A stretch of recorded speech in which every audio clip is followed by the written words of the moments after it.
The EU really needs this awareness week because alcohol and the use of alcohol, or I should say misuse of alcohol, is one of the most big burdens, enormous burdens on the health services in Europe.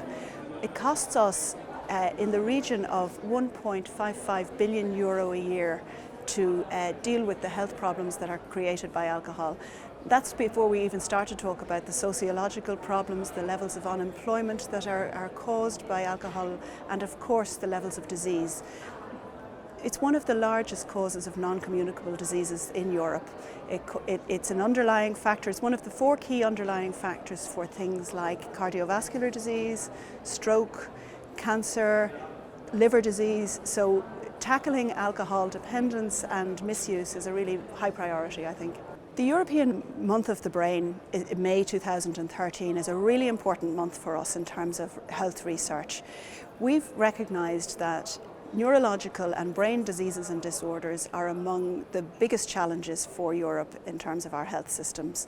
And of course within that, alcohol dependence is a really important area that definitely warrants further and more in-depth research.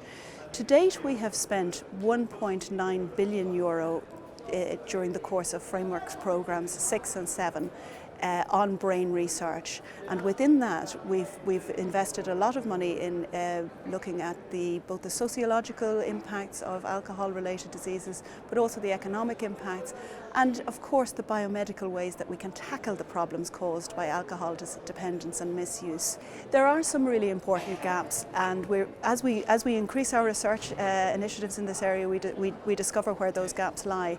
And I think this is a generic issue in some ways for a lot of the health research we do, is that we need to join up our biomedical research, which is very much hard science, trying to find the right drugs, the right vaccines and so on.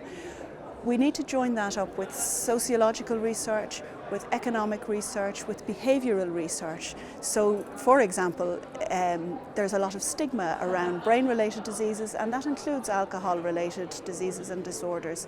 People don't want to go to the doctor because they're ashamed that, they feel maybe they've caused this problem themselves. There's a societal stigma attached. I think that we can do a lot in terms of research and education to improve the status of those people so that they feel that they can go and seek help at an early stage and head off at the gap an awful lot of the problems that they will face further down the line if they don't address them early on.